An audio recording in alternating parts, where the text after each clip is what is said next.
साथियों, ये कहानी राजा नहुस की है।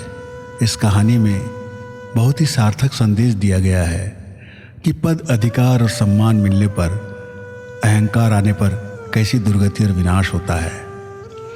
राजा नहुस बहुत लोकप्रिय राजा थे। न्यायप्रिय थे, दानी थे, सेवाभावी थे, त्यागी थे।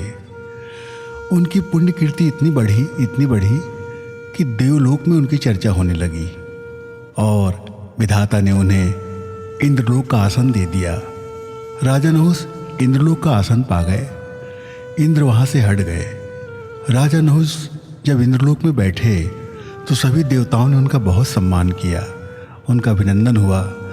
हर दिन उनकी वंदना होने लगी। धीरे धीरे नहुस को यह अभिमान होने लगा कि वो सर्वज्ञाता है, सर्वव्यापी है, सर्वशक्तिशाली है और उसके व्यवहार में अंतर आ गया। देवलोक में रहकर नहुस ने दुर्व्यवहार और मनमानी करने लगा। उसके अपमान और गलत कामों की चर्चा होने लगी। देवता उससे त्रस्त होने लगे। देवताओं के गुरु बृहस्पति तक यह बात पहुंची। गुरु बृहस्पति ने कहा कि नहुस को अभिमान हो गया है, जिसके कारण वो लगातार पाप कर्म कर रहा है।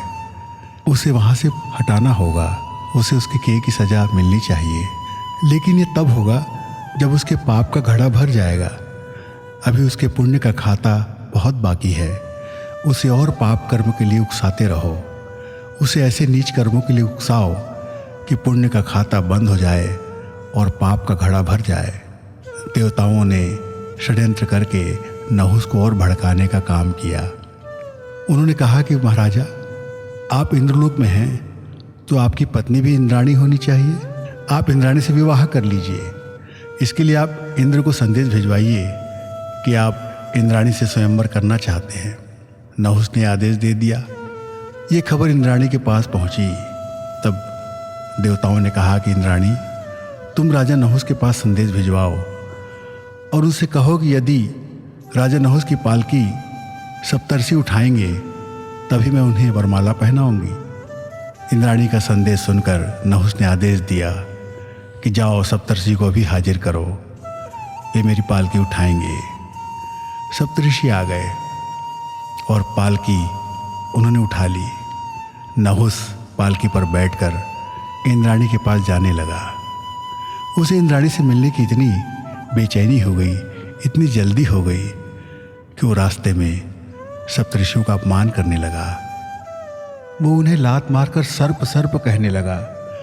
सर्प का एक अर्थ जल्दी जल्दी भी होता है। और तभी उसके पाप का घड़ा भर गया। सप्तऋषियों ने पालकी उतारी और नहुस को श्राप दिया कि हे नहुस, पद, अभिमान और सम्मान पाकर तो घमंड में फूल गया। जा, तुझे इसी वक्त मर्तलोक में अजगर रहने का श्राप देते हैं। नहुस धड़ाम से धरती पर गिरा। अजगर बन के अनंत काल तक धरती पर भोगने के लिए मजबूर हो गया।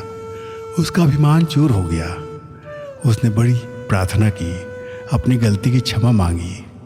तब ऋषियों ने कहा कि द्वापर युग में जब पांडवों का वनवास काल होगा तब वो तेरे पास आएंगे और तब तुझे अजगर की योनि से मुक्ति मिलेगी।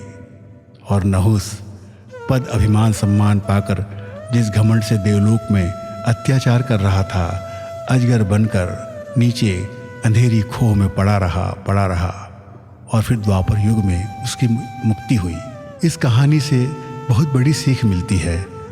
यदि हमें पद, अधिकार, सम्मान, धन, वैभव मिल जाए, अहंकार को जरा भी पास ना आने दें। अहंकार बहुत सी बुराइयों का जन्मदाता है। अहंकार विनाश का मूल है। इसी अहंकार ने इतने प्रतापी और पुण्यशाली राजा नहुस की दुर्गति कर दी। मुझे लगता है कहानी आपको बहुत अच्छी लगी होगी।